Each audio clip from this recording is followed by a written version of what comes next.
आज भी मैं कह रहा हूं, मैं सरकार के सत्ताधारी दल के प्रतिनिधि के नाते कहता हूं, अगर मेरे सामने दमदार, धारदार, तेजस्वी विपक्ष हो तो मैं आज जैसा परफॉर्म कर रहा हूं इससे भी बेहतर करेंगे।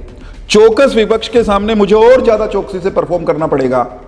आप यूं कह सकते हैं कि इस महीने में हरियाणा के लोगों का दुर्भाग्य है कि विपक्ष में जो लोग बैठे हैं वो निठल्ले हैं, निकम्मे हैं। अब इसको यूं भी देख लीजिए ना, चाहे 19 हो चाहे 24 हो, इनके पास हमारी धज्जियां उधेड़ने के, हमारी धज्जियां उड़ाने, हमारी बखियां उधाड़ने के सारे अवसर थे। बिल्कुल थे। कोई प्रतिबंध नहीं था, कोई बंधन नहीं था, साधन भी थे, सपने भी थे। सरकार बनाने के, मंत्रिमंडल की शपथ भी हो ली थी मन मन में, उस सब के बावजूद नहीं कर पाए। तो it is a big failure of their leadership. Intellect Haryana conclave में स्वागत आपका। बेहद ही खास मेहमान वीरेंद्र सिंह चौहान हमारे साथ मौजूद हैं, बीजेपी के वरिष्ठ नेता प्रवक्ता। बहुत बहुत स्वागत है सर। जी धन्यवाद सर। विषय है हमारा future politics of Haryana. Future पर बात करेंगे, लेकिन उससे पहले आज जो हरियाणा में राजनीतिक की स्थिति आप किस तरीके से देखते हैं? क्योंकि देखिए जो नतीजे आए हैं उसके बाद एक तरह से यूं कहा जाए कि विपक्ष के तौर पर बहुत निराशा है, और एक जो एक्साइटमेंट होती है नई सरकार की, वो सरकार में भी नहीं देखने को मिली। एक तरह का ठहराव नजर आ रहा है हरियाणा की पॉलिटिक्स में। क्या बीजेपी के नजरिए से भी आप इस तरीके से आंकते हैं स्थिति को? जब मैं भारतीय जनता पार्टी के कार्यकर्ता के रूप में वर्तमान हरियाणा की राजनीति को देखता हूं तो मुझे ठहराव दिखाई नहीं देता। तो जब हमारा स्लोगन ही नॉन स्टॉप हरियाणा है तो सब ठहराव का सवाल ही पैदा नहीं होता।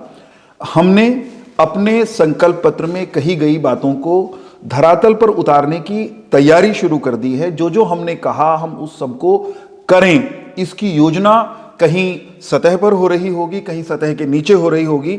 आने वाले दिनों में क्रमवार जो जो हमने कहा है, जो जो करने का हमने संकल्प लोगों के सामने रखा है, हम व्यवहार में लाकर दिखाएंगे।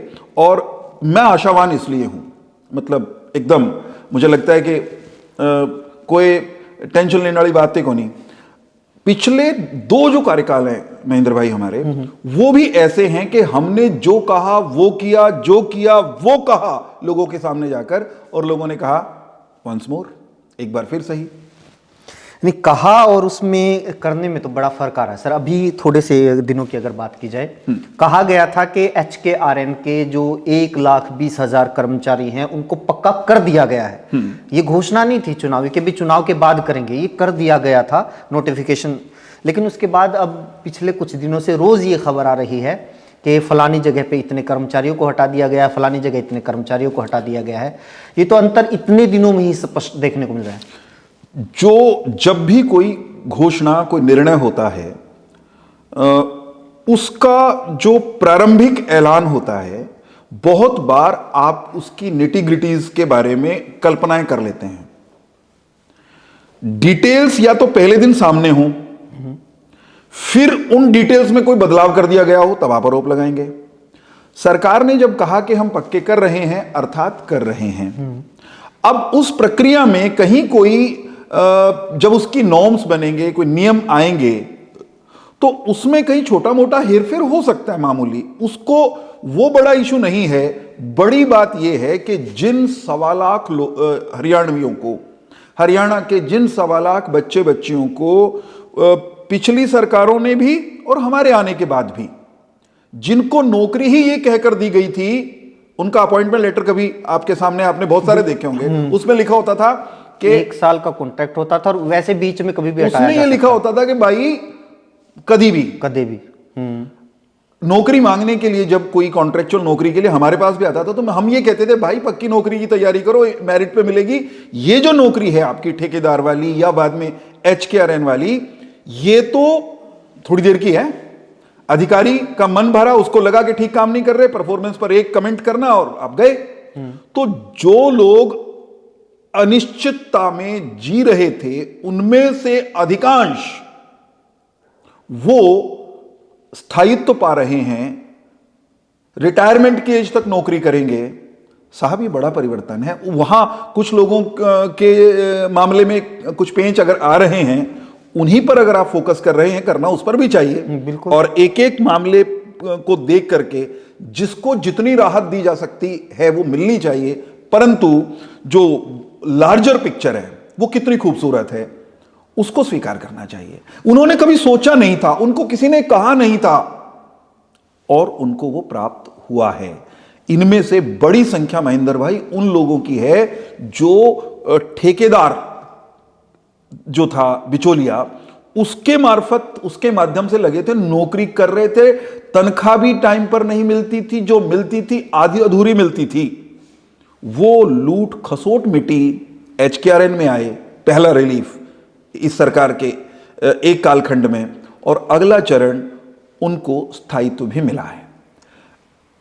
हम अपने हर वादे को पूरा करने के लिए प्रतिबद्ध हैं। कहीं कोई तकनीकी हेरफेर आता है थोड़ा बहुत, उसमें भी रिलीफ हम ही देंगे और किसी ने देना नहीं। उसमें भी, क्योंकि देखो सरकार तो आपकी ही है और आपको ही देना पड़ेगा, इसलिए हम जिम्मेदारी के साथ कह रहे हैं कि एक एक मामले में हम जो हरियाणा के हित में होगा, हरियाणवियों के हित में होगा, वो काम करेंगे। उसी भाव से चल रहे हैं। सर ये तो क्या हुआ कि आरोप ये लगाया जा रहा था कि भी कांग्रेस अगर आ जाएगी तो वो ये खत्म कर देगी और आपको नौकरी से हटा देगी। ये आरोप कांग्रेस के ऊपर बीजेपी लगा रही थी, लेकिन बीजेपी सत्ता में आई है, उन लोगों की वोट लेकर आई है, और ये बड़ा मुद्दा था चुनावी, निश्चित रूप से बड़ा मुद्दा था। आते ही वही काम करने लगी है बीजेपी, जो आरोप ये लगाया जा रहा था कि ये आ जाएंगे तो ये करेंगे। मैं आपको बताता अब ये कह रहे हैं कि भी आपने कहा कि भी ये आ जाएंगे, बड़ी पिक्चर को देखें, लेकिन ये आ जाएंगे वाले में तो मामला दूसरा था। नौकरियां निश्चित तौर पर तीसरी बार की नॉनस्टॉप हरियाणा सरकार को लाने में बड़ा उनकी भूमिका है, बड़ा मुद्दा है। और नौकरियों में भी दूसरी सरकार आने में भी भूमिका थी और तीसरी में भी भूमिका है। जो बिना खर्ची पर्ची के निष्पक्षता के साथ नियुक्तियां होने का एक नया कल्चर, एक नया सिस्टम हमारे यहां खड़ा हुआ, उस पर लोगों का विश्वास जमा, तो हम रिपीट हो रहे हैं। कांग्रेस ने क्या किया चुनाव में, मैं तो आपको याद कराना चाहता हूं। हमने कहा था भाई ये आगे तो न्यू कर देंगे, के कया असंध के कांग्रेस के विधायक शमशेर सिंह गोगी, वो चुनावी सभा में बड़े निरपेक्ष भाव से कांग्रेस का असली चरित्र कहते हुए पकड़े गए, कैद हो गए कैमरे पर। ये कैमरा बड़ा धर्मनिरपेक्ष है, व्यक्ति निरपेक्ष, दल निरपेक्ष, पकड़ लेता साहब। न्यू कह रहे थे आम राज में आवांगे, अपना घर भरांगे, ये जो से मदद करना आ रहे हैं इनकी मदद करांगे। एक दूसरे कांग्रेस के विधायक ये कहते हुए कैमरा पर पकड़े गए, उन्होंने ये कहा भाई साहब 50 वोट एक नौकरी ले जाना। तीसरे कैंडिडेट गोहाना गन्नौर वाले उनके युवराज ये कहते हुए कि बस परवाह नहीं करिए नौकरी की, रोल नंबर ले आइए, उड्डा साहब दौरे ले जाऊंगा और नौकरी पक्की कर। हम न्यू कमा थे, ये आगे तो न्यू लूट मचावेंगे, न्यू अंधेर करेंगे। वो चीज लोगों को अपील की। हां, हमने ये कहा कि हमने ये अधिनियम बनाया है, निश्चित तौर पर अगर ऊक चूक होती है तो हमारे निर्णय को कांग्रेस पलट सकती है। ये अंदेशा था, हमने यही कहा था। मैं फिर कह रहा हूं, इसमें जैसे कांग्रेस का जिक्र आ गया ना, मैं यहीं पे, क्योंकि ना देखो नौकरियों के मुद्दे के ऊपर मैंने रिपोर्टिंग के टाइम पे बहुत रिपोर्टिंग की और मैं बहुत गिनवा सकता हूं कितने पेपर लीक हुए, कहां कहां कौन कौन सी भर्तियों में, पूरा का पूरा सेशन उस पर जा सकता है, लेकिन मुझे राजनीति पे आना है। और मतलब कितना बड़ा सौभाग्य मानती है बीजेपी कि आपको ऐसा विपक्ष मिला है। हम बड़े धन्यवादी हैं उस विपक्ष के जो मूर्छा में है। हम निश्चित तौर पर मूर्छा में इतनी बड़ी गलतियों में है। मैं कह रहा हूं जी, मूर्छा में ही करता है ऐसे बावड़ेपन के काम।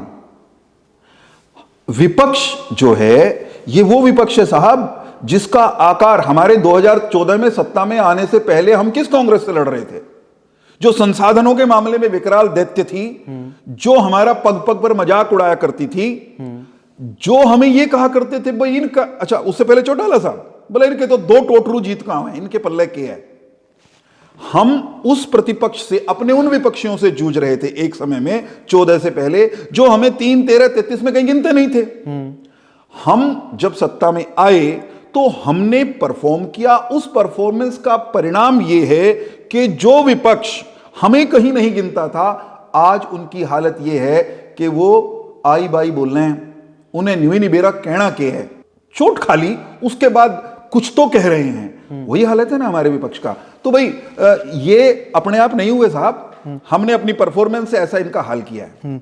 आप इसको यूं भी देख लीजिए ना, चाहे 19 हो, चाहे 24 हो, इनके पास हमारी धज्जियां उधेड़ने के, हमारी धज्जियां उड़ाने, हमारी बखियां उधाड़ने के सारे अवसर थे। बिल्कुल थे। कोई प्रतिबंध नहीं था, कोई बंधन नहीं था, साधन भी थे, सपने भी थे, सरकार बनाने के, मंत्रिमंडल की शपथ भी होली थी मन मन में, उस सब के बावजूद नहीं कर पाए। तो it is a big failure of their leadership. कहीं ना कहीं मूर्छा या तंद्रा में है, पता नहीं उसके लिए सही शब्द दोनों में से कौन सा है। लेकिन इसका खामियाजा सर जनता और हरियाणा को भुगतना पड़ता है। कैसे? अब उसका ये है कि अगर विपक्ष मुद्दा नहीं बना पाता कि आज हम उस हरियाणा में रहते हैं जहां 75% लोग बीपीएल हैं, और ये सरकारी आंकड़े हैं, आप इनकार नहीं कर सकते। आज हम उस हरियाणा में रहते हैं जहां क्राइम के मामले में हरियाणा मतलब पहले नंबर पर, दूसरे नंबर पर, मर्डर से लेके, रेप से लेके, चोरी, लूट, डकैती, फिरौती के मामले में एनसीआरबी के आंकड़े, सरकारी आंकड़े।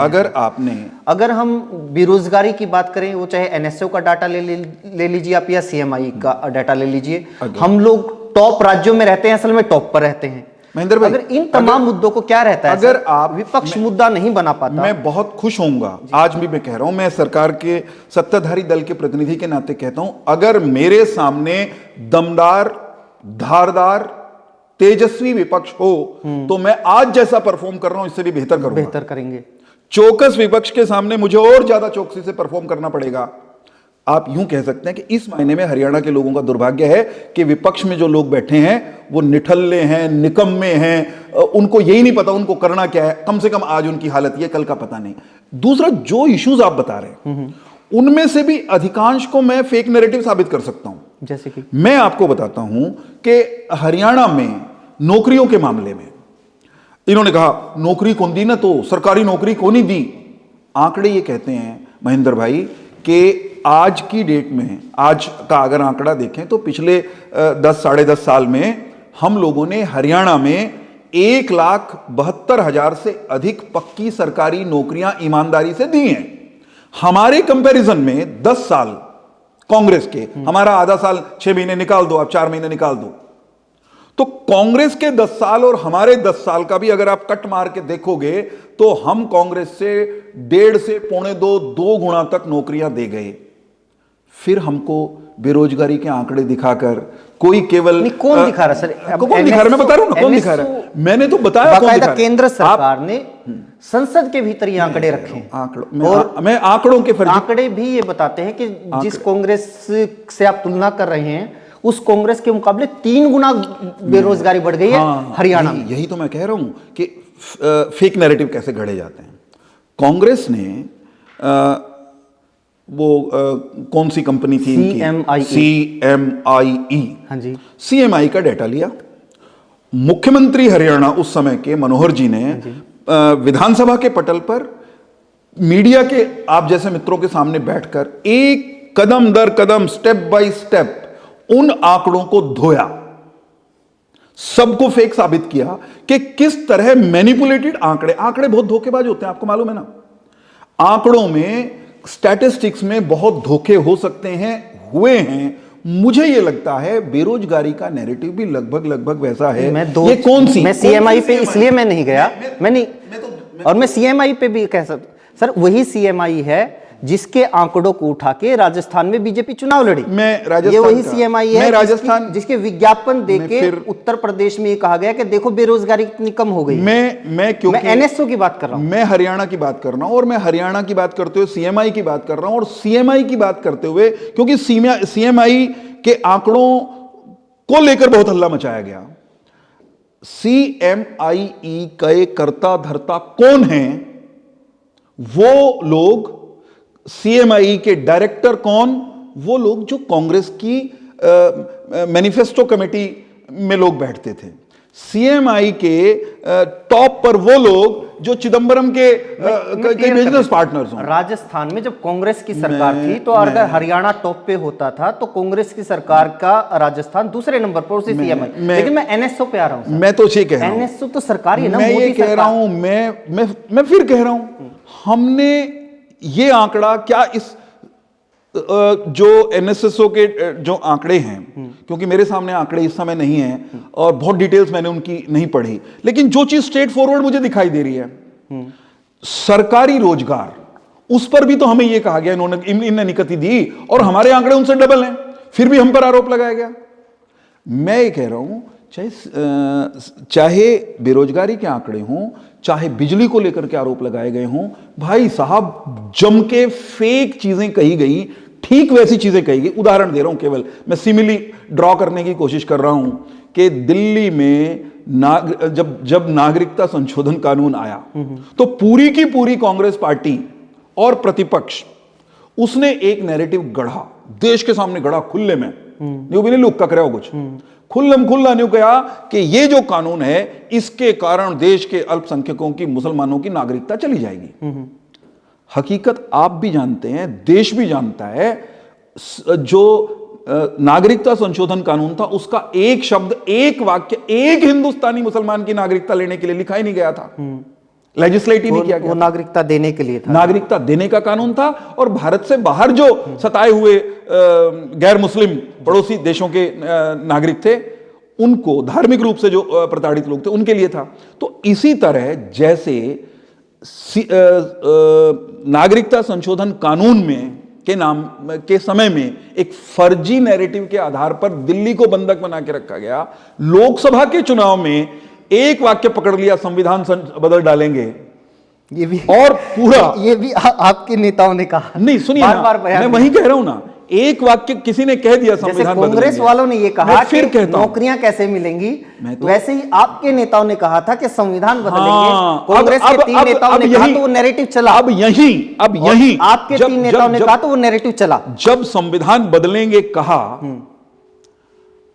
एग्जैक्टली उन्होंने जिस नेता के बयान से सारा नैरेटिव शुरू हुआ, वो किस संदर्भ में कहा था एग्जैक्ट मुझे सचमुच याद नहीं तो मैं अभी उसको उधेड़ता, लेकिन मैं ये कह रहा हूं उन्होंने कहा, उसको पकड़ लिया। लेकिन किसी ने यह विश्लेषण नहीं किया भाई संशोधन, भारत का संविधान असंशोधनीय है क्या? लेकिन भारत का संविधान असंशोधनीय नहीं है, भारत का संविधान परिवर्तनीय है। भारत का संविधान, भारत में भारतीय जनता पार्टी की सरकार आने से पहले दर्जनों बार उसमें संशोधन किए जा चुके थे। किसी ने यह थोड़ी कहा था इस संविधान को उठा के और गंगा जी में तिरोहित कराएंगे संगम पर, लेकिन नैरेटिव ये बना दिया। और सुनिए, मुझे पार्लियामेंट के चुनाव तक जाने दीजिए एक बार। पार्लियामेंट के चुनाव में क्या आप ये स्वीकार करने के लिए तैयार हैं कि हम लोगों को भी ये जचाने के लिए मशक्कत करनी पड़ी इस देश के दलित समुदाय के लोगों को, दलित मतदाताओं को, अनुसूचित जाति के मतदाताओं को, कि भाई इस देश के संविधान पर कोई संकट आ नहीं सकता। प्रधानमंत्री जी को सामने आकर कहना पड़ा कि स्वयं डॉक्टर भीमराव अंबेडकर संविधान निर्माता वो भी आ जाएं तो भारत के संविधान को नहीं बदला जा सकता। क्यों कहना पड़ा? क्योंकि फेक नैरेटिव बहुत जोरदार चल गया था और उस फेक नैरेटिव ने हमारा बड़े पैमाने पर नुकसान किया। राजनीति में होता है साहब, ये भारत की राजनीति का कड़वा सत्य है, उसको आप अस्वीकार नहीं कर सकते, लड़ना पड़ता है। 2 चीजें हैं ये नैरेटिव विधानसभा का चुनाव आता है, ये बहुत जरूरी है। ये सही भी, अगर कोई संविधान बदलने की या उसमें संशोधन करने में, ये गलत नहीं है, ये मतलब डेयरिंग होनी चाहिए। ये अगर कोई कांग्रेस आपके ऊपर आरोप लगाती तो बीजेपी को सही में डट के कहना चाहिए था, क्योंकि लेकिन इलेक्शन में ऐसा रिस्क लेने के लिए तैयार नहीं है। फिर आपने हरियाणा इलेक्शन आते आते राहुल गांधी एक बार बोल गए कि भाई एक समय के ऊपर आरक्षण खत्म होना चाहिए। अब इस बयान में भी कोई आपत्ति नहीं है, गलत नहीं है, लेकिन इसको हरियाणा इलेक्शन में इस तरह से चला गया कि आरक्षण खत्म करने वाले हैं। क्योंकि अब उसमें क्या है, क्योंकि राहुल गांधी आरक्षण खत्म होगा, आरक्षण की सार्थकता तो वही है ना कि भी एक टाइम ऐसा आए कि हमें आरक्षण की जरूरत ना पड़े, तो ही तो आरक्षण की सार्थकता है। और संविधान बदला जा सकता है, उसमें संशोधन हो सकते हैं, ये संविधान कहता है। ये इतनी हिम्मत कहां रहेगी राजनीति? राहुल गांधी जो संविधान की किताब बिना पढ़े अपनी जेब में डाले और उसको यूं घुमाते घुमाते एक नैरेटिव खड़े कर गए हमारे खिलाफ, उनको उनके फर्जी नैरेटिव का स्वाद चखाना और वही संविधान बदलने या संविधान की एक आधारभूत चीज है आरक्षण जरूरतमंद लोगों के लिए, उसको मिटाने की बात कर रहे हैं। ये जब उनके मुख से निकला तो उनको एहसास कराना था भाई कि कब है, असल में तो तू बदलना चाह है, हम तो को नहीं बदलने की कहावत है। हमने कभी आरक्षण समाप्त करने की बात कही नहीं। हमारे खिलाफ मतलब विचित्र थी ना हमारे लिए स्थिति। भाई हम पर जो ये आरोप लगा करके हमारा लोकसभा का चुनाव हमारी खीर में रेते का मुंजड़ा बगा गए कि ये तो आरक्षण खत्म करेंगे भाई, ये तो संविधान पाट देंगे डॉक्टर अंबेडकर का। उसको जब उसने खुद कहा कि आरक्षण समाप्त होना चाहिए, उसको ये एहसास कराना जरूरी था, भाई असल में तू कह रहा है, हम नहीं कह रहे। ठीक है साहब, उन्होंने हमला किया, वो मारे लपेटे में आ गया था। एक और नैरेटिव चेंज हुआ सर, जैसे आपने लोकसभा से विधानसभा आते आते कि लोकसभा में सारी जातियां हिंदू हैं, हम हिंदू हैं, हिंदू जाग जाओ, एकजुट हो जाओ, नहीं तो मंगलसूत्र छीन लेंगे, भैंसे खोल के ले जाएंगे, ये हो जाएगा वो हो जाएगा। फिर विधानसभा आते आते एक ही जाति का सीएम, ओबीसी सीएम, दलित सीएम, ये वो, फिर वो सारे हिंदू अलग अलग जातियों की नजर से देखे जाते हैं एक ही पार्टी द्वारा। आप मुझे ये बताएं कि भारतीय जनता पार्टी ने कभी ये कहा हो कि हम ए जाति, बी जाति अथवा सी जाति की राजनीति करेंगे। भारतीय जनता पार्टी ये कहती है हिंदवः सोदरा सर्वे। अगर हिंदू की बात भी करते हैं तो हम सीधे तौर पर, हमें यही सिखाया गया, हम तो कहते हैं, हम तो हर हिंदुस्तानी को हिंदू मानते हैं भाई। जो भारत में जन्मा, भारत की मिट्टी को अपना मानता है, मातृभूमि पुण्य भूमि मानता है, वो भारतीय है। वो हमारे तो, मेरे तो हिंदुत्व की परिभाषा में आता है वो, और वो सब सोदर हैं, भाई हैं, बंधु हैं। लेकिन और ये जब हम कहते हैं तो हम कभी एक जाति की राजनीति नहीं करते। हां, एक ही जाति को का वर्चस्व कहीं रहे, कहीं भी, केवल हरियाणा की बात नहीं मैं कह रहा, ये भी तो असंतुलन है ना। संतुलन के लिए समाज के सब जाति वर्गों समूहों को अवसर मिले। आरक्षण के पीछे भी यही भाव था, हैंड होल्डिंग। और चौधर भाई घूमती रहनी चाहिए, क्या दिक्कत है किसी के, क्यों इसकी, इस बात की किसी का टेंशन क्यों नहीं क्या है? नहीं, उसमें ये है कि किसी जाति को हमने टारगेट करना ये गलत हो जाता है। किसी जाति को टारगेट नहीं किया। भारतीय जनता पार्टी के, मैं नहीं समझता कि किसी जिम्मेदार नेता ने किसी जाति को टारगेट किया हो। और मैं तो ये कह सकता हूं कि हरियाणा में भी भारतीय जनता पार्टी सब जाति समूहों को पर्याप्त, उनकी संख्या जिस तरह की है, कम से कम उतना तो उस तरह के, उसके अनुपात में समानुपातिक प्रतिनिधित्व मिले, इसका प्रयास हम करते हैं। और ये होना भी चाहिए। जब जब असंतुलन होता है तो फिर समाज में कहीं ना कहीं असंतोष भी होता है। हमने जाति की राजनीति नहीं की। हाँ, मैं अपने विरोधियों के बारे में कह सकता हूं। आपको क्या लगता है कि जब बीजेपी की सरकार आई 2014 में, उससे पहले हरियाणा में जातिवाद ज्यादा था या 14 के बाद बढ़ा है? मुझे ये लगता है कि हरियाणा में, जिस हरियाणा में आप रहते हो, जिस हरियाणा में मैं रहता हूं, जातिवाद पहले भी था। भारतीय जनता पार्टी की सरकार आई तब भी था जब आई, आज जब भारतीय जनता पार्टी की सरकार चल रही है तब भी है। क्योंकि जातिवाद वो राजनीतिक दलों में बाद में है, समाज में पहले है।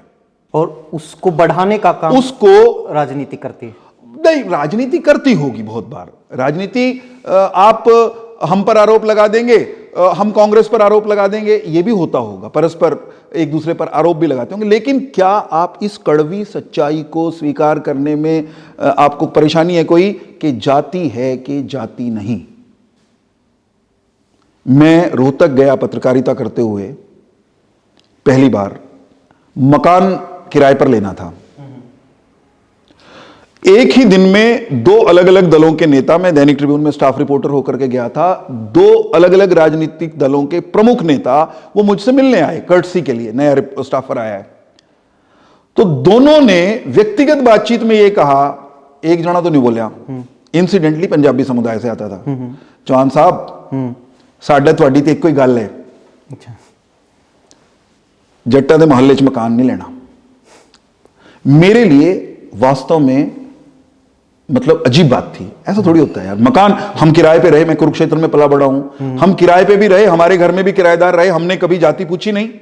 लेकिन हरियाणा को उस हिस्से में इतनी जाति, रोहतक शहर में मैंने पहली बार देखा और मेरे लिए शॉकिंग था। थोड़ी देर बाद या 2 घंटे 4 घंटे बाद कोई दूसरे दल के नेता आए, वो इंसिडेंटली जाट थे। वो बोले, देखो चौहान साहब आमर्थ, हम तो जिम्मेदार हैं, आप भी जिम्मेदार, हम भी जिम्मेदार, मारा थारा तो मेड़ है, पंजाबियों के लिए मारा क्या है। वो मुझे कह रहे थे विकासनगर में मकान ले लेना, दूसरे कह रहे थे मॉडल टाउन में ढूंढो। मकान ढूंढने चले गए एक घर में, तो एक बुजुर्ग महिला जो मकान दिखा रही थी, जो सुंदर मकान लगा, ले लेना चाहिए, अभी फैसला कर देना चाहिए, दिल आ गया। चलते समय कहने लगी, पुत्र जी एक गल पूछनी सी, तुसी जट तो नहीं हो? मैं फिर सदमे में, मैंने कहा माता की गल हुई? कहती मैं जट्टां नूं मकान नहीं देंदी। रिवर्स भी इसका होगा। तो ये भाजपा लाई क्या? ये समाज में पहले से मौजूद है। हम तो कोशिश ये करते हैं और करनी चाहिए, और ईमानदारी से प्रामाणिकता के साथ करनी चाहिए कि राजनीति में और सामाजिक जीवन में ये जो जातीय सोच है ये उत्तरोत्तर घटे, कम हो। कैसे होगी भाई साहब, इस पर तो एक मुझे लगता है कोई बड़ा अभियान चलाने की जरूरत। कई सौ साल की बहस है, हजारों साल की कह लीजिए, हजारों साल। इसलिए वो है, इसीलिए राजनीतिक दल विवश हैं कि वो कैंडिडेट का सिलेक्शन करते समय भी, चाहे मेरी पार्टी हो चाहे कोई और राजनीतिक दल हो, सब सोचते हैं इस हल्के में किसकी वोट ज्यादा है। और हालत खराब हो रही है, मुझे लगता है इससे भी ज्यादा। अब तो जाति से आगे गोत्र पे आने लग गए, फलाने गोत्र के हैं। कलायत में इनका, हमारे दीप कमल जी का क्या गोत्र है? सहारण। तो मान लो यहां सहारण गोत्र के चौधरी ज्यादा हैं, तो भाई सहारण कैंडिडेट होना चाहिए। यह सोच कैंडिडेट गुणवत्ता के आधार पर उसका व्यक्तित्व या पार्टी की नीतियों के हिसाब से चुनेंगे कि नहीं चुनेंगे, ये इसके लिए समाज तैयार कहां है अभी? कंपल्शन में राजनीतिक दल भी फिर उस तरह से तय करते हैं। पर मैं बहुत ऑनेस्टली कह रहा हूं, हमारे दल पर, भारतीय जनता पार्टी पर यह आरोप कोरा राजनीतिक आरोप है कि हम जातिवाद को बढ़ावा देते हैं। हमने कोशिश की है कि जातीय सोच से हटकर काम किया जाए। हमसे कहीं गलती, मोदी जी ने जैसे कहा ना अपने पॉडकास्ट में कि भाई हम भी मनुष्य हैं, गलती हमसे भी हो सकती है। मेरे दल से भी कहीं गलती हो गई होगी साहब, लेकिन इनडिफेंसिबल है, उसका कोई बचाव नहीं है, होनी नहीं चाहिए। नायब सैनी को सीएम बनाकर गलती हुई या मास्टर स्ट्रोक? मैं तो मास्टर स्ट्रोक मानता हूं। क्या डिफरेंस है, क्योंकि आपने तो पुराने मुख्यमंत्री मनोहर लाल खट्टर के भी साथ भी काम किया है और नायब सिंह सैनी के साथ भी।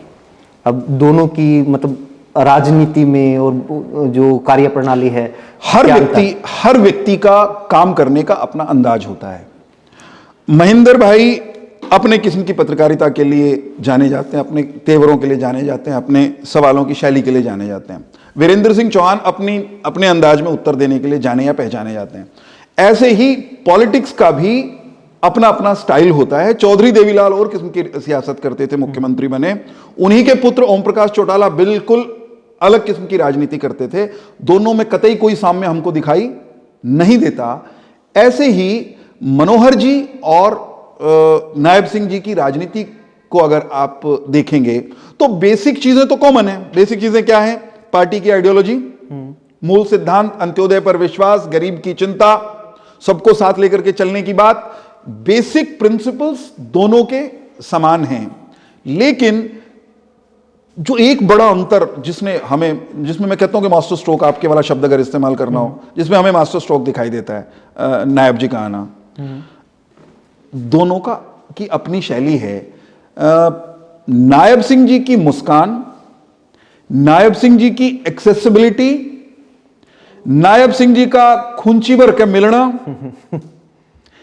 नायब सिंह जी का नया प्रयोग कि मुख्यमंत्री निवास पर जन सामान्य की पहुंच पहले से ज्यादा बढ़ा दी। पहले कम थी, वो भी अपराध नहीं था, अब बढ़ा दी। ये डिफरेंट किस्म का परिवर्तन है ना। तो इन सब से एक बड़ा अलग सा संदेश गया। लोगों ने उसकी टॉक ऑफ द टाउन, तो टाउन का हो गया, टॉक ऑफ द स्टेट बन गया। बोला यूं तो मेरे यार खुंची का मिला है। मतलब तुलना ही इन बिटवीन बीजेपी कंपेयर हो गई। और उसमें से हल्की फुल्की जो एंटी इनकम्बेंसी मनोहर जी के 9.5 साल की हो ही जाती है ना, व्यक्ति की इनकम्बेंसी भी हो जाती है। एक चैनल पर एक ही एंकर को हर दिन देखते देखते कभी कभी दर्शक को लगने लगता है कि महेंद्र की बजाय सुरेंद्र क्यों नहीं है, सुरेंद्र की जगह वीरेंद्र क्यों नहीं है। तो वो हमने उसको प्रो इनकम्बेंसी में बदल लिया। And it prove to be a master stroke.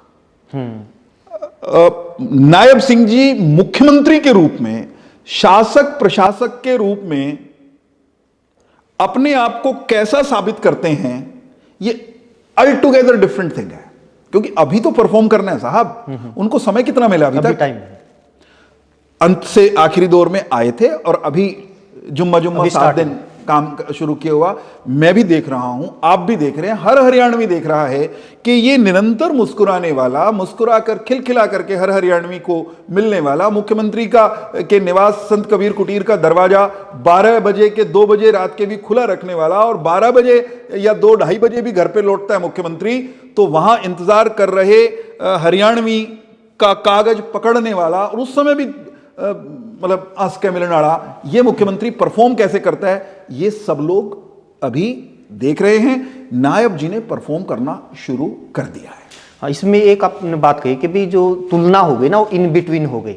अब एक और चीज कर रही है बीजेपी, विपक्ष भी बीजेपी और सत्ता पक्ष भी बीजेपी। विपक्ष बीजेपी किस तरीके से, सतपाल जांबा जी खुद बताते हैं कि भी दुकानों पे नशा बिक रहा है, अधिकारी सुनते नहीं हैं, करप्शन बहुत ज्यादा है। अनिल विज जी अब जहां जहां भी जा रहे हैं, वो चाहे बस स्टैंड का दौरा कर रहे हैं, अधिकारियों की मीटिंग ले रहे हैं, वहां पर वो जो कुछ बोल रहे हैं, शिक्षा मंत्री जो भी बयान दे रहे हैं कि भी हाँ अभाव है, टीचर्स का अभाव है, सुविधाओं का अभाव है, हमें कुछ करना होगा कि सरकारी स्कूलों में स्टूडेंट्स बढ़ें। एक तरीके से विपक्ष और फिर वही लोग सरकार हैं। आइए भारतीय जनता पार्टी के इन सब नेताओं का अभिनंदन करें। एग्जैक्टली अभिनंदन इसलिए करें, आप जिस दृष्टिकोण से देख रहे हैं, मैं आपके विश्लेषण को गलत नहीं कह रहा हूं, लेकिन हमको अभिनंदन करना चाहिए इस बात के लिए। आप चाहे बेशक न करें, लेकिन मैं तो कह रहा हूं जनता के तौर पे हमें कभी बात कर लेना चाहिए। नहीं करे, जनता भी करे, क्योंकि ये काम विपक्ष को करना चाहिए था। भाई चलो नहीं कर रहा तो मैं ये कह रहा हूं खुद ही कि कर भाई मेरे, जो सवाल बिजली की कहीं समस्या है, कोई अधिकारी ठीक काम से नहीं कर रहा है, कहीं अध्यापक है नहीं, कहीं पुलिस या कोई अपने कामकाज में ढिलाई बरत रहा है, ये प्रश्न उठाने का पहला दायित्व वो प्रतिपक्ष का है। प्रतिपक्ष, जैसा मैंने कहा, मूर्छा में है, तंद्रा में है, होश गादड़े हो रहे हैं उसके, उन्हें बेरा नहीं मैं कित हूं। तो उस समय में अगर प्रश्न स्वयं खड़ा करके उत्तर देने का कोई प्रयास कर रहा है, उसका अभिनंदन करना चाहिए। वरना एक तरीका यह भी हो सकता था, माटी देवे न मेरे यार, मैं क्यों जिक्र दूं इस बात का, उसी बात को कहने का और तरीका भी हो सकता था। परंतु मैं ये मानता हूं, ऑनेस्टली सवाल उठाना ये केवल प्रतिपक्ष का नहीं, सत्ता पक्ष का भी दायित्व है। और चाहे वो कॉन्शियसली कर रहे हैं, हमारे नेता, मंत्री, विधायक, या अनकॉन्शियसली कर रहे हैं, ये बुरी चीज नहीं है। ये भूमिका अगर विपक्ष भी थाम ले आकर के, मैं अभिनंदन करूंगा उनको। खुले में कह रहा हूं, आपके चैनल पे भी कह रहा हूं, और मैं हर हफ्ते कहता हूं, मैं प्रतिपक्ष के प्रवक्ताओं से कहता हूं, भाई भ्रष्टाचार हो रहा, बोला हाँ बहुत हो रहा है, चलिए प्रमाण लेकर आइए, आइए वीडियो बनाइए, करिए ना कोई स्टिंग ऑपरेशन, प्रमाण लाएंगे, कार्रवाई नहीं होगी तो मैं जिम्मेदार, मेरी सरकार जिम्मेदार, मेरे मंत्री, मेरे मुख्यमंत्री जिम्मेदार। केवल हल्ला करना, आरोप लगाना, भाग जाना, इससे बेहतर स्टाइल ऑफ पॉलिटिक्स फ्यूचर के लिए हो सकता है अस्त्र शस्त्र नए जमाने के। सर कार्रवाई तो होती है। नूह में पूरा का पूरा पहाड़ गायब कर दिया, 2200 करोड़ रुपए का। मैं ये मानता हूं, उसके लिए क्या विपक्ष को स्टिंग ऑपरेशन करना पड़ेगा, वीडियो लानी पड़ेगी? मैं ये मानता हूं पूरा पहाड़ गायब हो गया। महेंद्र भाई, क्या गायब हो गया क्या नहीं हो गया, इस पर तो एकदम ना मैंने वो पहाड़ देखा, कद कित थार कित अखबार की सुर्खियां तो देखी मैंने मान लिया ना, सुर्खियों के और मेरे ख्याल से अखबार का जिक्र मैं इसलिए कर रहा हूं, हाँ। कम से कम थोड़ा ट्रस्ट है, थोड़ा बचा है, अगर मीडिया में कहीं बचा हुआ है और हिम्मत अगर कोई कर पा रहा है तो बहुत मतलब हद तक वो उसके पास प्रमाण भी होंगे और सत्यता होगी उसमें, तब कोई मेन स्ट्रीम अखबार इस तरह की रिपोर्टिंग करने की हिम्मत कर पाता इस सरकार। मैं स्वयं अखबार में रहा हूं, लंबे समय तक काम किया है मैंने अपने कार्यकाल में, पत्रकारिता के दिनों में, अखबार की और मीडिया की प्रामाणिकता को औंधे मुंह गिरते हुए देखा है। मैंने वो दौर भी देखा संयोग से जब अखबार में छपी हुई एक लाइन को, ट्रिब्यून में मैं था तो उन दिनों में ट्रिब्यून की ऐसी प्रामाणिकता थी कि जो छप गया मतलब ब्रह्म वाक्य है, वह ट्रिब्यून में छप रहा था। फिर ट्रिब्यून सहित और जो अखबार भी थे, नाम लेना अपने वाले का मैंने जिम्मेदारी से ले लिया, औरों का लूंगा तो बुरा लगेगा किसी को, हमने उनकी प्रामाणिकता भी गिरते देखी। खैर मैं उस पर नहीं जाता, चलिए वो एक अलग बहस का विषय हो सकता है। लेकिन मैं ये कह रहा हूं कि चाहे पहाड़ के गायब होने की रिपोर्ट या खबर हो, चाहे शासन में, प्रशासन में, पुलिस में कहीं पर भ्रष्टाचार होने की बात हो, मैं उस सरकार के प्रतिनिधि के नाते आपसे बात कर रहा हूं जहां आज नहीं तो कल, कल नहीं तो परसों, महीनों और बरसों से पहले कार्रवाई हो जाएगी। हमारी खूबसूरती यह है कि हम माटी को नहीं देंदे, मतलब मेरा माटी देवन है ना, हम माटी गायब कर देते सर। नहीं, यमुना से इतनी मिट्टी गायब कर दी कि धारा बदल दी। आपको यूं लगता होगा, खनन माफिया, आपको यूं लगता होगा कि ये खनन वाले जो चोरी करते हैं ये अभी पैदा हुए हैं, पहले तो थे ही नहीं। सर ये पहले तो कोई पहाड़ गए नहीं। नहीं, मैं तो कर ही नहीं रहा। मैंने पहले कहा, मैंने पहले कहा, हमने पहाड़ से लेकर, नदिया से लेकर, बिजली से लेके पानी, थाने, सब जगह पर भ्रष्टाचार पर अंकुश लगाने के प्रामाणिक काम किए हैं। परसों भी कहा मैंने किसी चैनल पर, आज फिर दोहरा रहा हूं, हमने आज तक यह दावा नहीं किया कि भ्रष्टाचार 100% समाप्त हो गया है। क्या मनोहर जी ने कभी दावा किया था? क्या नायब सिंह जी ने कभी दावा किया? हम ये कह रहे हैं कि हम 100% प्रामाणिकता से उसके खिलाफ युद्ध छेड़े हुए हैं। जो सामने आ गया, जिसके बारे में बेरा पाट गया, जिसकी शिकायत आ गई, जो दिख गया, दोवांगे इधर कह, रगड़ांगे, ठोकांगे, ये हम कर रहे हैं। हां, कुछ चीजें छूट रही होंगी, मैं नहीं कहता कि सब पे कार्रवाई हो जाती होगी। जब मैं आप कह रहा हूं तो मैं महेंद्र सिंह की बात नहीं कर रहा अकेले, मीडिया के मित्रों की बात कर रहा हूं। आप अपनी भूमिका प्रामाणिकता के साथ पक्षधरता इधर की या उधर की लिए बिना काम करते चलिए। हम तो पक्ष हैं एक, हमारा पक्ष यह है कि हम निष्पक्षता से कार्रवाई करेंगे। हमने, देखिए, मैं नहीं मानता कि मनोहर जी पर कभी यह आरोप लगा कि किसी गलत आदमी को उन्होंने बचाया हो। नायब सिंह जी पर भी अब तक ऐसा कोई आरोप नहीं है। हमारा प्रयास, हमारा संकल्प यही है कि गलत कहीं भी हो रहा होगा उसका बचाव नहीं करेंगे। बचाव तो सर देखो, ये तो फिर मनोहर जी क्या पूरी की पूरी बीजेपी के ऊपर इतने आरोप लग जाते हैं कि जिन लोगों के ऊपर आरोप लगा के बीजेपी सत्ता में आई, आज वो लोग बीजेपी में, मैं उसको, वो एक अपने आप में एक बड़ा अलग सा विषय हो जाएगा। मैं यूं कह रहा हूं कि अगला 5 साल जो हरियाणा की सेवा करने का इस सरकार को मौका मिला है, ईश्वर मुझे और आपको आयु, दीर्घायु, अच्छा स्वास्थ्य दे। आप और हम मिलकर हरियाणा में अगर कहीं भ्रष्टाचार दिखाई देता है, उसके विरुद्ध बिना किसी एजेंडे के, एजेंडा हो तो केवल यह कि भ्रष्टाचार को नहीं सहन करेंगे, आप भी लड़िए, मैं भी लड़ता हूं, आप दूसरी तरफ खड़े होकर के कैमरे के पीछे से लड़िए, मैं सत्ता में सरकार का हिस्सा होकर के लड़ूंगा। लक्ष्य क्या होना चाहिए?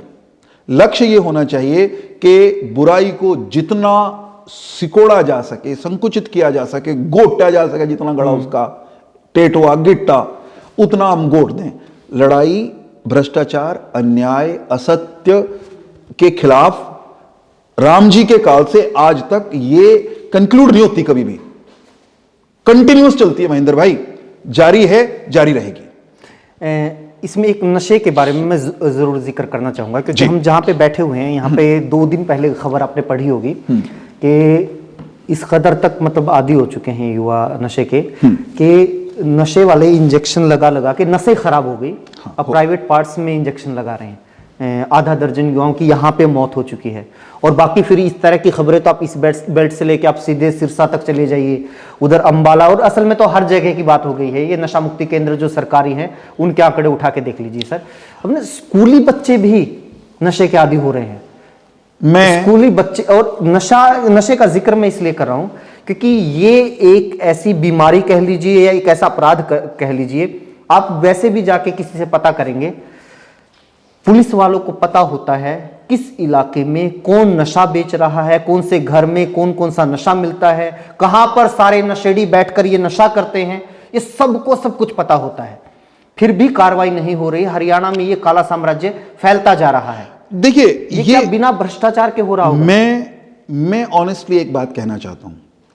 नशे के विरुद्ध हरियाणा की वर्तमान सरकार ने, भारतीय जनता पार्टी की पहले, दूसरे और अब तीसरी जो सरकार है, इसने जो कदम उठाए, इंफ्रास्ट्रक्चरल डेवलपमेंट, नशे के विरुद्ध संग्राम के लिए मैन पावर, उसके विरुद्ध काम करने के लिए ढांचागत सुविधाएं, नीतिगत इंटरवेंशन, प्रचार वाला पक्ष, उस सब पर सॉलिड काम किया है। अगर ऑनेस्टली उस काम को आप देखेंगे, सरकार बताती रहती है बीच बीच में, अभी भी कल परसों भी बताया शायद मुख्यमंत्री जी ने, अगर उस काम को आप देखेंगे तो आपको यह पता चलेगा कि साहब, एक सत्य अगर यह है कि कलायत के पास के किसी गांव में नौजवान नशे की लत से इतने त्रस्त हो गए हैं कि अब वो प्राइवेट पार्ट्स पे नशे के इंजेक्शन लगाने लगे हैं,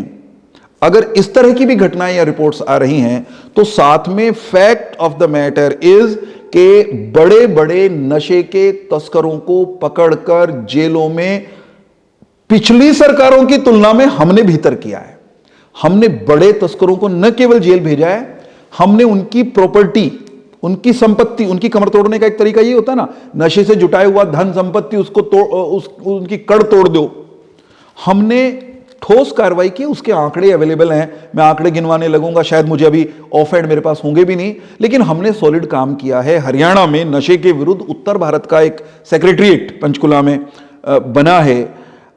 हम लोगों को पंजाब के साथ, राजस्थान के साथ मिलकर ऊपर जम्मू कश्मीर तक, लेह लद्दाख तक, इस पूरे क्षेत्र में हमने नशे के विरुद्ध जो काम शुरू किया उस पर और कंसर्टेड ढंग से काम करने की जरूरत है। केंद्र का गृह मंत्रालय, हरियाणा की सरकार, हम सब इस बात को लेकर चिंतित हैं। आपकी चिंता से, आपकी जितनी चिंता है, अगर मैं आपके चेहरे के इस समय के एक्सप्रेशंस को अगर उस चिंता का प्रमाण मानूं, तो उतनी ही चिंता मेरे हृदय में 10 साल पहले भी थी। मैं एक घटना बताना चाहूंगा। आज स्वामी विवेकानंद की जयंती है। स्वामी विवेकानंद के जन्म का 150वां वर्ष हम 12-13 में मना रहे थे। हमने असंध विधानसभा क्षेत्र में एक अभियान शुरू किया। स्वामी विवेकानंद का नाम लेकर के हम गांव गांव जा रहे थे। गांव का नाम मुझे याद नहीं, शायद कबूलपुर खेड़ा गांव या फैजपुर खेड़ा, इनमें से कोई एक गांव था। छोटे छोटे गांव में सिख पॉपुलेशन भी है उनमें।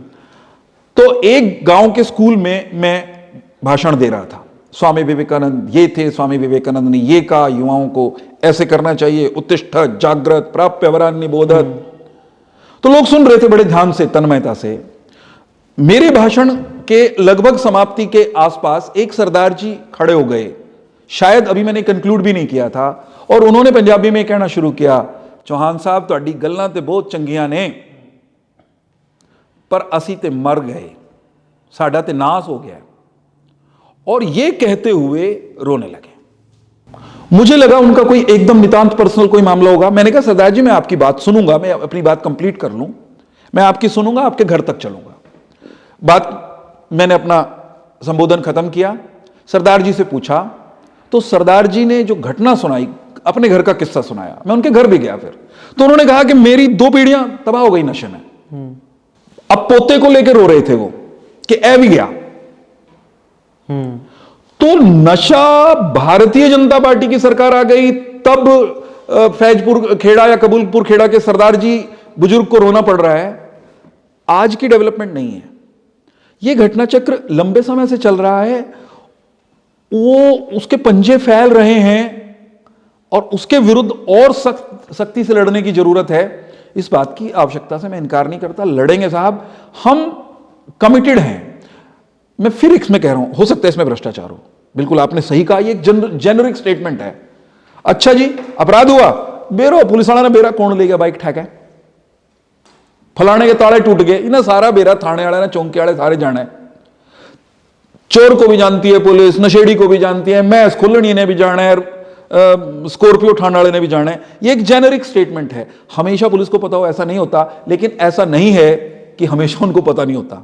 बहुत स्थानों पर, पंजाब में ऐसे मामले पकड़े कई गए मामले हैं, ऐसे हमारे यहां भी है कि मिली भगत से चलता है, हाँ, नशे और सट्टे वाले तो ये मिलकर चलते हैं। तो ये जहां जहां कहीं नेक्सस है उसको तोड़ने पे और अधिक फोकस करेंगे।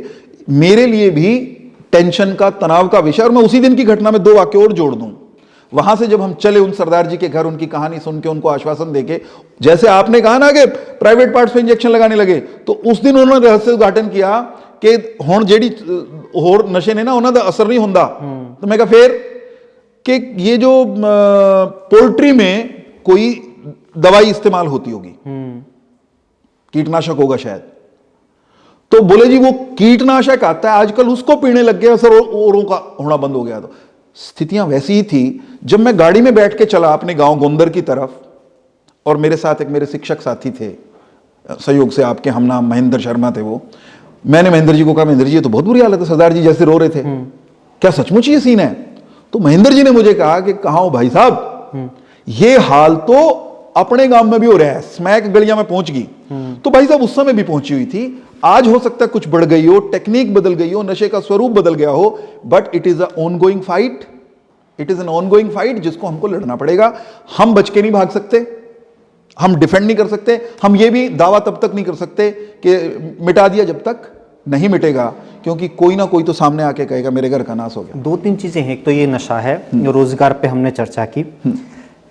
एक सर, हरियाणा की जवानी बाहर जा रही है और सरकार का काम होना चाहिए कि ना, बाहर मत जाओ, हमारी जवानी, हमारा टैलेंट यहीं इस्तेमाल होना चाहिए, हम अवसर पैदा करेंगे, हम यहाँ पे नौकरी देंगे, हम यहाँ पर रोजगार देंगे। लेकिन हो इसके विपरीत रहा है कि सरकार पॉलिसी बना रही है कि हम आपको बाहर भेजेंगे। कहाँ भेजेंगे? सऊदी के देशों में आपको भेजेंगे, हम आपको इजराइल भेजेंगे जहां पर युद्ध चल रहा है। बाकी देश जहां से ये कर रहे हैं कि अगर उनका कोई नागरिक वहां पर है तो उसको वहां से निकाल रहे हैं, लेकिन हमारी सरकार जब युद्ध चल रहा है उस दौरान ये काम कर रही है। आपके प्रश्न के अंतिम हरियाणा पुंजड़ पूंछ, आपके प्रश्न की पूंछ से उत्तर शुरू करता हूं जी। भारत की सरकार, वर्तमान सरकार, केंद्र की नरेंद्र मोदी सरकार, इसको इस बात का श्रेय जाता है कि भारत का कोई भी नागरिक दुनिया के किसी भी कोने में किसी भी संकट में फंसा तो हमने प्रभावी हस्तक्षेप किया। हमने प्रामाणिकता के साथ भारत के हर ऐसे नागरिक की मदद की जो किसी कारण से पढ़ने, नौकरी करने या किसी भी वजह से भारत से बाहर था, कहीं किसी संकट में फंस गया। हमने पूर्व की किसी भी सरकार से बेटर परफॉर्म उस मोर्चे पर किया है। इसलिए ये तो मत कहिए कि दूसरे देशों की सरकारें यूं करती हैं, उन तो बढ़िया काम उस मोर्चे पर हम कर रहे हैं। अब सवाल आता है कि जा रहे हैं साहब, आप क्या कर रहे हो? ये वाजिब सवाल है। मेरे हरियाणा का सवाल मुझे लगता है ये ज्यादा है। किसी भी हरियाणवी को, किसी भी भारतीय नागरिक को भारत के किसी हिस्से में काम करने से जाने से अथवा देश से बाहर किसी देश में काम करने जाने से या काम की तलाश में जाने से रोकने का कोई कानूनी प्रोविजन, कॉन्स्टिट्यूशनल प्रोविजन है नहीं, हो नहीं सकता। स्वेच्छा से, अपनी इच्छा के कारण अगर उसको लगता है कि मैं यहां की तुलना में अधिक धन कमा सकता हूं या कोई और सुख वहां प्राप्त कर सकता हूं, वो जाना चाहता है, तो रोकने का प्रोविजन तो नहीं है। हम क्या कर सकते हैं? जो हम कर रहे हैं, हम भारत में रोजगार के, हम हरियाणा में रोजगार के अधिक अवसर पैदा हों। जाते हुए को, आपके और मेरे भतीजे को, मैं घर से शुरू कर रहा हूं ईमानदारी से, मेरा भतीजा कह रहा है ताऊ जी जाऊंगा, कि जाओगा, कनाडा भेज दो, ऑस्ट्रेलिया भेज दो, इटली भेज दो, जर्मनी भेज दो। क्यों भाई? मुझे लड़ना पड़ रहा है उससे। वो ये कहता है जी वहां ज्यादा पैसे बढ़ाएं जी, वहां ज्यादा बचें जी, जबकि सब मामलों में ऐसा है ही नहीं। बाहर की सुनहरी तस्वीर उतनी सुनहरी और सुनहली नहीं है जितनी देखकर समझकर नई पीढ़ी 100 किल्ले का छोरा भी ट्रक चलाने खातर कैलिफोर्निया जाने की इच्छा जता रहा है। तो वो कहीं ना कहीं बहुत सारे मामलों में, आई एम नॉट टॉकिंग के हर एक मामले में ऐसा होगा, बहुत सारे लोग केवल और केवल चमक दमक, डॉलर का आकर्षण, वहां के लाइफस्टाइल के आकर्षण में बाहर जाना चाहते हैं। साधन संपन्न लोगों के लोग भी जाना चाहते हैं, यहां बढ़िया कारोबार कर सकते हैं, बढ़िया खेती कर सकते हैं तो भी जाना चाहते हैं। लेकिन उनको भारत में और बेहतर अवसर मिलें, बढ़िया काम करने के अवसर मिलें, इसके लिए सरकार निरंतरता में प्रयास कर रही है और प्रयास करने की गुंजाइश है। सेल्फ एम्प्लॉयमेंट के अवसर भारत में बढ़ें, इसके लिए हमने प्रयास किए हैं। हम जो बाहर जाना चाहते हैं, हम कहते हैं नहीं भाई तुम कर लेना है, तो हमसे मुद्रा लोन ले ले, स्टार्टअप में काम कर ले। हाँ, ये हो सकता है सब लोग उतने उसको, हमारी बात को शायद अभी दे आर उतने बायर्स नहीं है, टेकर्स नहीं है उस चीज के, लेकिन एक संघर्ष हमारा चल रहा है। रही बात जो जिस पे हमारा हम निशाने पे आते हैं आप जैसे मित्रों के और खास तौर पे प्रतिपक्षियों के, भाई ये तो इजराइल में बेच जाएं, भाई ये तो सऊदी में बेच जाएं, और भाई ये तो न्यू कम है, आज हम न बेच जाएंगे। जिन्हें रोकने चाहिए वे बाहर बेचने की बात करें, ये है ना एक नैरेटिव।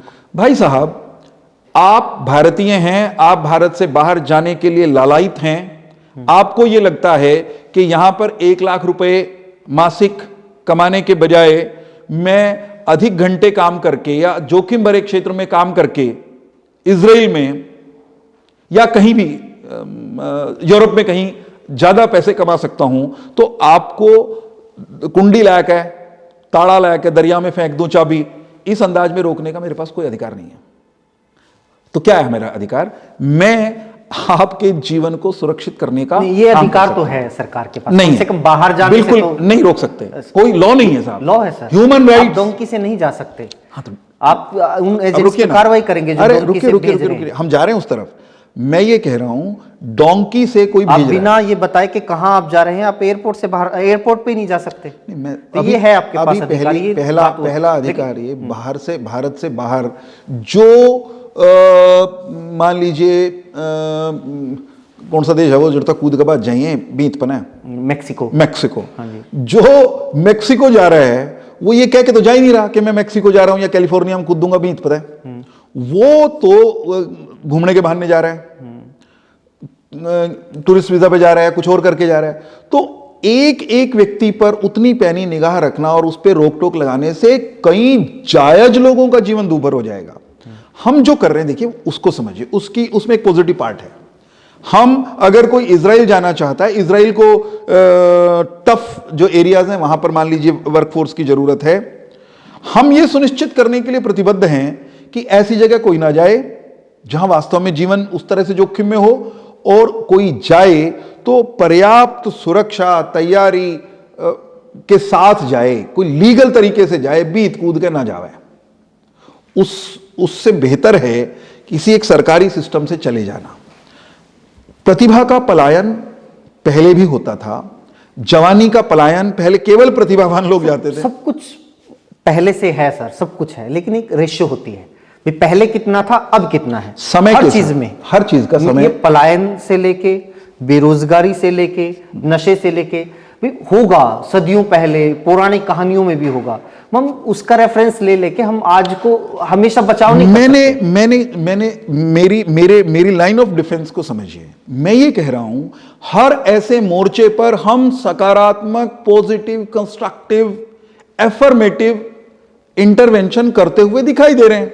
रिजल्ट भारत से नहीं, क्यों नहीं आता? भारत से बाहर जाने वाला प्रत्येक भारतीय कहीं भी जा रहा है पहले से अधिक आत्मविश्वास के साथ जाता है, उसके पासपोर्ट का सम्मान है। भारत से बाहर जाते ही हेनले पासपोर्ट इंडेक्स सुन तो इंडिया का गिरा है। आप जरा उनसे पूछिए जो भारत से बाहर रह रहे हैं। सर मैं ये कह रहा हूं ना, जो भारत से बाहर आप गए नहीं, जो पासपोर्ट मैं भी गणा सा दूर नहीं गया कति। मैं तो सिर्फ मैं प्रैक्टिकल बात कर रहा हूं। जितने आपके भी मित्र भारत से बाहर हैं, मेरे मित्र भी बहुत सारे भारत से बाहर हैं, हमारी आपकी रेगुलर इंटरेक्शन होती है। भारत से बाहर भारत का रहने वाला पहले की तुलना में अपेक्षाकृत उन्नत मस्तक और ललाट के साथ भारत से बाहर किसी भी देश में घूमता दिखता है। ये फिर आप कंपैरेटिवली 2-3 लोग और कहेंगे कि मुझे बाहर जाना है। सच्चाई ये है कि अब भारत के लोग बाहर ज्यादा हो गए हैं, अब तो काम मिलना मुश्किल हो गया है, और अब भारत के लोगों के खिलाफ वहां पर लोकल्स अभियान चलाने लगे, पॉलिटिक्स होने लगी है वहां पे। अपने तो डोनाल्ड ट्रंप तो एग्जाम्पल है इस बात का। मैं ये कह रहा हूं कि जहां कहीं आप जाएंगे, मान लीजिए कनाडा में जाकर भारत के ही कुछ नागरिकों ने वहां पर सिस्टम के साथ छेड़छाड़ करनी शुरू कर दी। हरियाणा का कोई नागरिक जाकर के दिल्ली में उत्पात मचाएगा या महाराष्ट्र में उत्पात मचाएगा तो स्वाभाविक है वहां से रिएक्शन भी भारत में भी आ सकता है। वहां भी कहीं अगर हमारे लोगों ने सामान्य व्यवहार नहीं किया तो दिक्कत आ सकती है। वही कह रहे हो आप, ये नहीं पता अभी बढ़ रहा है, ये नहीं अभी कम हो रहा है। मैं फिर दोहराता हूं, मैं जिम्मेदारी के साथ दोहरा रहा हूं, भारत का नागरिक भारत से बाहर अपेक्षाकृत बेहतर स्थिति में है, वो और बेहतर स्थिति में हो, हम इसके लिए निरंतर काम करते रहेंगे, आज भी कर रहे हैं। हम भारत के लोगों को, भारत के नौजवानों को, मैं अपन हरियाणा की बात कर लें, हम कोशिश करेंगे आने वाले 5 साल में हरियाणा में से जो ये गांव के गांव खाली होने वाला मुहावरा चल रहा है, हाँ, ये मुहावरा पलट दें। से बहुत ज्यादा हो गया। मैं एक गांव में गया, मैं ईमानदारी से मान रहा हूं धरातल की स्थिति, मैंने नशे पर आपको धरातल की घटना असंध की बताई। एक और बताता हूं, एक गांव में मैं गया, हमारे यहाँ उपलाणी गांव है असंध का। एक दिन मैं वहां गया, उपलाणी चोरकारसा 2 गांव है, रोड बिरादरी बहुल गांव है, और हमारे यहाँ सिखों के बाद जिस बिरादरी में सबसे ज्यादा बाहर जाने का सिलसिला शुरू हुआ वो रोड समुदाय के लोग थे। तो 2 गांव में एक दिन मैं संयोग से इकट्ठा गया, मैंने पहले एक में गया फिर दूसरे में गया, और दोनों गांव में जानते ही बैठते ही किसी भी चौपाड़ में या किसी के घर गए तो सामी बैठे बुजुर्ग ने या अधेड़ उम्र के चौधरी ने न्यू गया, राणा जी हमारा तो गांव में खाली हो लिया। हाँ, ये चुनौती है, इससे निपटने के लिए हमें सकारात्मक इंटरवेंशन करनी है, करेंगे, उस पर लगे हैं हम। मनोहर लाल खट्टर जी जो विरासत में देके गए हैं, अब कुछ चीजें तो वैसे ही ठंडे बस्ते में डाल दी गई हैं, शायद सबक सीखा है नए मुख्यमंत्री ने। हमारे विपक्षियों को लगता होगा, हमारे क्रिटिक्स को लगता होगा, हम बहुत प्रेग्मेटिकली चलते हैं। कोई नीति क्योंकि उसको मनोहर लाल जी या महेंद्र जी या वीरेंद्र चौहान लेकर आए थे इसलिए महत्वपूर्ण नहीं होती। व्यक्ति के साथ नीति को जोड़ना, हम तो व्यक्ति के साथ पार्टी और राजनीति को भी नहीं जोड़ना चाहते, हम तो ये कहते हैं सारी सरकार जोड़ गई सर, आप व्यक्ति के अरे साथ सुनो तो महाराज, हम तो न्यू कम हैं, देश प्रथम, पार्टी उसके बाद, व्यक्ति उसके बाद अंतिम। तो मनोहर जी की लाई हुई नीति, मान लीजिए आज किसी नीति के रिव्यू करने पर हमको लगता है कि इसमें संशोधन की जरूरत है तो हम कर लेंगे, इसमें हम ही नहीं बुरा मानते, आप क्यों मानते हो? ना, मैं तो बुरा नहीं मानता, किसी को भी नहीं मानना चाहिए। उसमें ये है कि वो अड़ जाया करते, नहीं ये सही है तो सही है। अब रिव्यू हो रहा है, वो एक्चुअली इसलिए भी हो रहा है कि इलेक्शन के टाइम पे उसका कारण कभी-कभी यूं हो सकता है। बदलने के बाद हुआ है। मनोहर जी के प्रति थोड़ी उदारता अपनाते हैं। किसी भी व्यक्ति द्वारा जब कोई नीति लाई जाती है, नया काम, नया प्रयोग किया जाता है, तो उसको लगता है this is my brain child. कोई भी माता पिता, जनक जननी अपनी संतति को, मान लो उनके दिमाग में आ गया कि आईएएस बनना चाहिए, तो भाई साहब धरती ऊपर से तड़ा कर देंगे, पलट देंगे, कोशिश करेंगे बेटे यूपीएससी पाड़। बहुत बार बच्चे के साथ जिद करने की जरूरत नहीं होती। मान लो वो फोटोग्राफर बनना चाहता है, 3 इडियट्स की कहानी आपको याद होती, वाइल्ड लाइफ फोटोग्राफी करना चाहता है, तो बच्चे को फ्रीडम भी दी जानी चाहिए। लेकिन वो माँ बाप जो बच्चे को यूपीएससी क्लियर करते हुए देखना चाहते हैं, पहली नजर में वो दोषी भी नहीं है, वो उसके भले के लिए कहते हैं।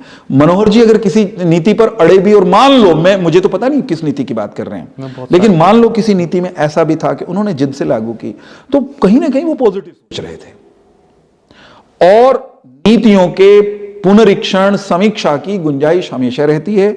मैं आपका आह्वान कर रहा हूं, मैं खुद का आह्वान कर रहा हूं कि आइए अगले 5 साल नायब सिंह जी सैनी की सरकार की हर नीति की सकारात्मक भाव से समीक्षा करने का कोई सामाजिक तंत्र खड़ा करे ना। प्रतिपक्ष तो कर नहीं पा रहा, विपक्षी तो अपने जूतियां में खीर बनने लायक नहीं, उसमें जुट रहे हैं, तो कोई खड़ा हो जाए। मैं आह्वान करता हूं हरियाणा के बुद्धिजीवियों का, आइए एक ऐसा प्लेटफॉर्म खड़ा करते हैं। सरकार अच्छा कर रही है, अच्छा कहकर कर रही है, आपको अगर लगता है कि इसमें कुछ अच्छा नहीं है तो समीक्षा का कोई एक स्वतंत्र तंत्र क्यों नहीं खड़ा हो जाता? समीक्षा का भी हो सकता है, और सलाहकार के तौर पे एक मंच हो सकता है जो बिल्कुल हो सकता है। और मैं सरकार की तरफ से गारंटी दे सकता हूं, मैं सरकार वाली पार्टी का प्रतिनिधि हूं, सरकार का प्रतिनिधि नहीं हूं, लेकिन मैं अपनी पार्टी की तरफ से कह सकता हूं कि हरियाणा के प्रबुद्ध लोग, निरपेक्ष भाव से काम करने वाले, घनघोर विरोधी भी हमारे क्यों ना हो, अगर वो कोई सकारात्मक शोध परक सुझाव लेकर आते हैं किसी भी ऐसे प्रस्तावित तंत्र के माध्यम से, हम उसको अमल में लाने की कोशिश करेंगे। ये हरियाणा में आप सकारात्मकता दूसरे की व्यक्ति हैं जो ये कहने वाले। अभी कुछ साथियों के साथ चर्चा हो रही थी मेरी कुछ दिन पहले, वो कह रहे थे कि ऐसा कुछ करना चाहिए, क्योंकि अभी क्या हो गया है कि लोग लड़ने के मूड में नहीं है। जब वो कह रहे हैं कि विपक्षी लड़ने के मूड में नहीं, तो लोग भी नहीं है लड़ने के मूड में। वो इलेक्शन में इतनी एनर्जी वो कर दी, रिलीज कर दी लोगों ने। अब ये क्या, ठीक है यार चलने दो, ठीक है यार सही है, ये भी कहने लगे यार सही है जुड़ जाओ। इसको यूं कहते हैं, हाँ। यूं कह के देखते हैं, रीडिफाइन करते हैं हाँ। कि ये कम से कम अगले 5 साल, हाँ, हाँ। अगले चुनाव से पहले, हाँ, हाँ। अगले 4.5 पौने 5 साल, आइए इसको लड़ने का नहीं आगे बढ़ने का दौर घोषित करते हैं। हाँ, सरकार अपने संकल्प पत्र को पूरा करे, मुख्यमंत्री उनकी मंत्रिपरिषद अपने किए हुए एक एक वादे पर प्रामाणिकता से काम करे, ये हम पार्टी में रहते हुए सुनिश्चित करेंगे। लेकिन समाज के भीतर भी अगर कोई ऐसा स्वतंत्र तंत्र खड़ा होता है जो वैकल्पिक सुझाव लेकर के हमारे पास आए, तो हम पार्टी के भीतर यह सुनिश्चित करेंगे कि उसको पॉजिटिवली, सकारात्मक मन से, खुले मन से, अटल जी जैसे कहते थे छोटे मन से कोई बड़ा नहीं होता, तो हम बड़े मन से उसको स्वीकार करने के लिए तैयार मिलेंगे।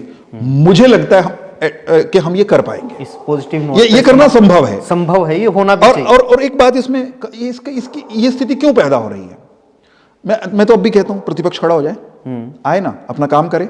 कौन रोकता है? कोई कानून उनको रोकता नहीं, हम नहीं रोकते। लेकिन प्रतिपक्ष अगर खड़ा नहीं होता तो समाज के भीतर से ऐसे लोग जिनका विशुद्ध राजनीतिक इंटरेस्ट भले ही ना हो, लेकिन हरियाणा और बेहतर होना चाहिए, मुस्कुराकर चलने, मुस्कुराते मुस्कुराते हरियाणा को आगे बढ़ाने के लिए प्रयासरत नायब सिंह सैनी और क्या बेहतर करें, यह कहने के लिए समाज के कुछ इंडिपेंडेंट लोग आगे आए, भाई साहब हमारा तो फायदा होगा। इस पॉजिटिव नोट पे समापन का अच्छा मौका है। बहुत बहुत धन्यवाद। शुक्रिया, बहुत शुक्रिया आपका देने के लिए। Thank you so much.